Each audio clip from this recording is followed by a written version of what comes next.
দিদি তাড়াতাড়ি কর, দেরি হয়ে যাচ্ছে তো। হ্যাঁ হয়ে গেছে, দাদা একটু অপেক্ষা কর।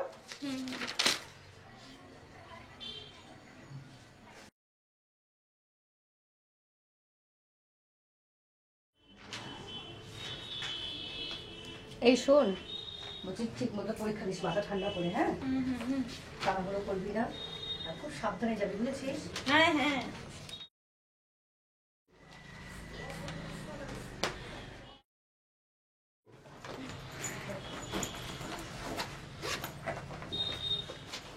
শোন, মাথা ঠান্ডা করে পরীক্ষা দিস আর সাবধানে যাবি। থাক থাক, আমাকে না, ভগবানকে প্রণাম করে যাবো। আমার ভগবানকে তুই রে দিদি। আসছে। আর শোন, ব্যাগে টিফিন দিয়ে দিচ্ছি, খেয়ে নিস, সাবধানে যাস।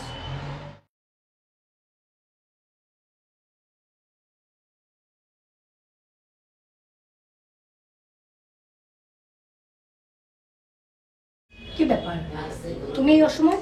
কেন, তোমার বাড়িতে আসতে সময় অসময় লাগে নাকি? না, আমি তো এই সময় অফিসে বেরোই। আজ থেকে তোমার আর অফিস যাওয়া লাগবে না। মানে? আমরা সামনের সপ্তাহে বিয়ে করছি। তোমাকে তো বলেছি রিমার বিয়ে না দিয়ে আমি তোমাকে বিয়ে করতে পারবো না। আচ্ছা, তোমরা আমাকে এত পর ভাবো কেন বলো তো? আমার এত বড় একটা বাড়ি থাকতে তোমরা এই ভাড়া ঘরে থাকবে, সেটা ভালো লাগে? আমাদের বিয়ের পর রিমা তো আমাদের সাথে থাকতে পারে, আমরা না রিমার দায়িত্ব ভাগাভাগি করে নেব? আমার জন্য তুমি এতটা করবে? তোমার জন্য না, আমাদের জন্য।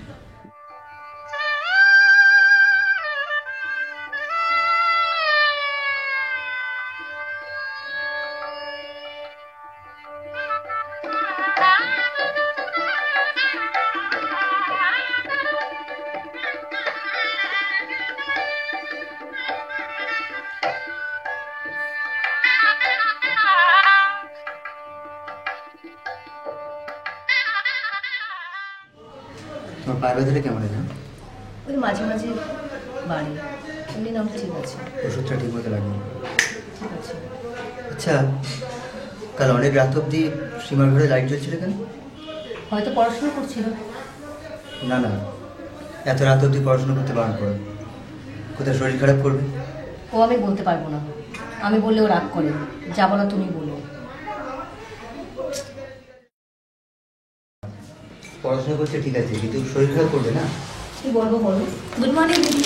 গুড মর্নিং সোদা। Good morning. এই কাল রাতে তোর কত রাত অব্দি লাইট জ্বলছিল? নোট লিখছিলাম। তো রাত অব্দি পড়াশোনা করতে হবে না, শরীর খারাপ করবে।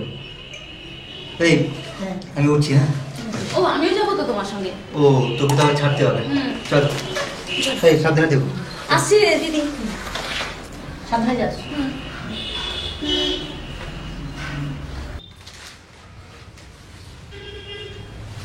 সাবধানে যাবে। আর শোনো, ঘুমের ওষুধটা শেষ হয়ে গেছে, ফেরার পথে নিয়ে এসো।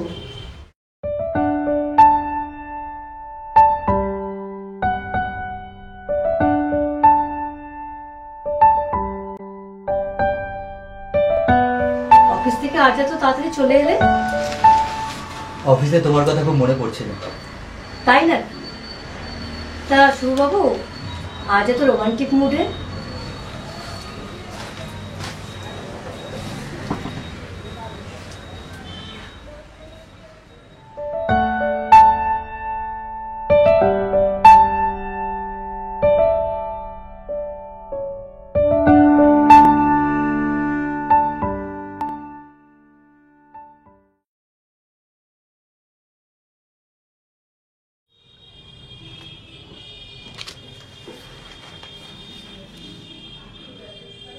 মোবাইলটা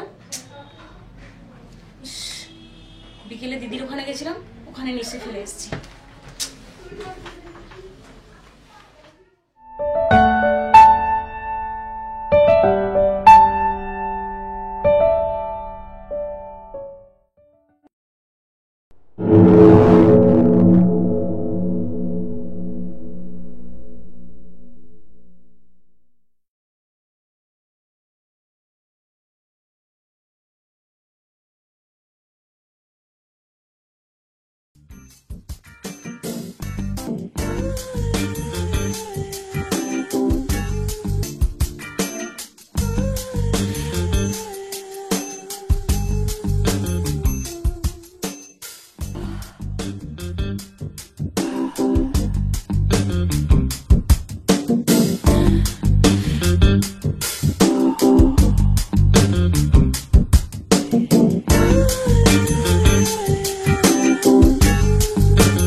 কিরে, এখানে কি করছিস? কিছু বলবি? চল শুবি, চল। হাজার দিন বলেছি রাত জেগে পড়াশোনা করবি না, শরীর খারাপ করবে। চল শো এখন, শো।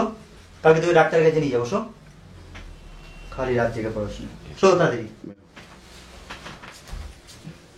কিরে, কিছু বলবি? রিমা, রিমা কি করছিস? রিমা ছাড়, ছাড়।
রিমা, তোর ঘুম ভাঙলো?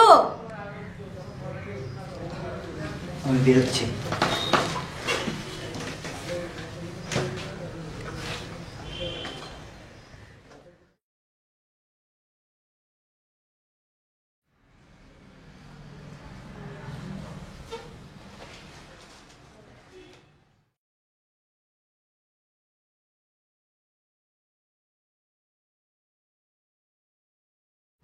কিরে, তোর কি হয়েছে? কি আবার হবে? কিছু হয়নি তো। বেশ কদিন ধরে অন্যরকম লাগছে তোকে। বেশি কথা বলিস না, চুপচাপ থাকিস। কলেজে একটু চাপ বেড়েছে। চাপ বেড়েছে নাকি আমার কাছে কিছু লুকোচ্ছিস? কি লুকোবো তোর কাছে?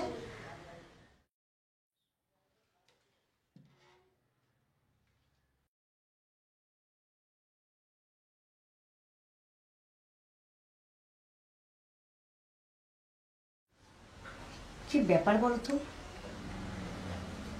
তোমাকে যেন কদিন ধরে অন্যরকম লাগছে। অফিসে একটা বড় দায়িত্বে আছে, মাথায় অনেক কাজের চাপ থাকে। তোমার অফিসের কাজের চাপ, আর ওদিকে ওর কলেজে পড়ার চাপ। আমার কোনো কাজের চাপ টাপ নেই। রিমার এবার একটা বিয়ে দেওয়ার ব্যবস্থা করো, কথা বলো ওর সাথে। আমি ওসব পারবো না, যা বলা তুমি বলো। ঠিক আছে, আমি কথা বলছি।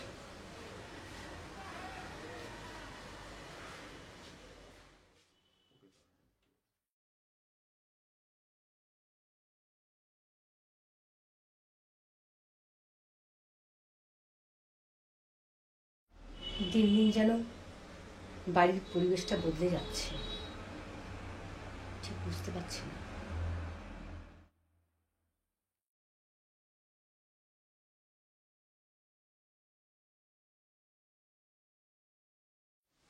তোর দিদি বলছিল তোর একটা বিয়ে দেওয়ার দরকার। তোর পছন্দের কেউ কি আছে?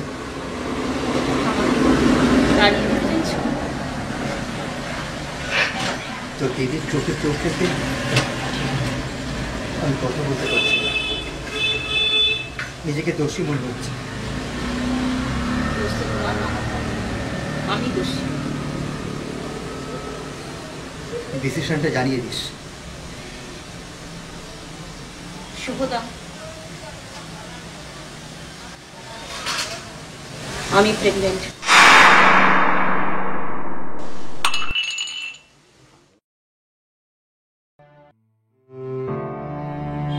যে ভুল করেছি সেই ভুলের কোনো ক্ষমা নেই। যে দিদি আমাকে মেয়ের মতো করে ছোটবেলা থেকে বড় করে তুললো, তার আমি এত বড় ক্ষতি করতে পারলাম। আমি অনেক দূরে চলে যাচ্ছি রে দিদি। তুই আর শুভ খুব ভালো থাকিস।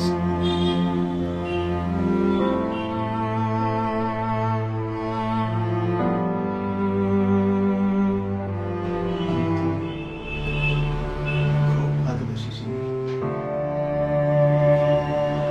আমি যে অন্যায় করেছি আমি জানি তার কোনো ক্ষমা হয় না। তোমার মন অনেক বড়, হয়তো তুমি আমায় ক্ষমা করে দেবে। আমি তোমার চোখে চোখ রেখে কথা বলতে পারছি না। আমি আজ তোমাদের ছেড়ে অনেক দূরে চলে যাচ্ছি। তুমি আর রিমা খুব ভালো থেকো।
মিস্টেক মানে ভুল।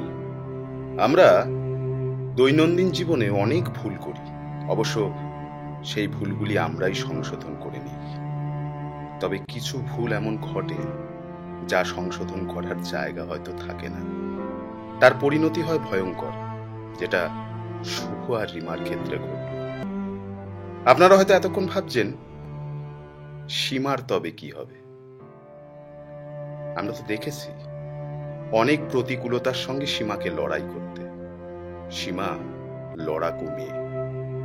আমরা আশা করব সীমা এই পরিস্থিতির থেকে নিজেকে বাইরে বের করে আনবে।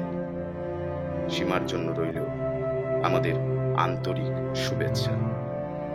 শুভ আর রিমার আত্মার শান্তি কামনা জানাই আমরা সকলেই।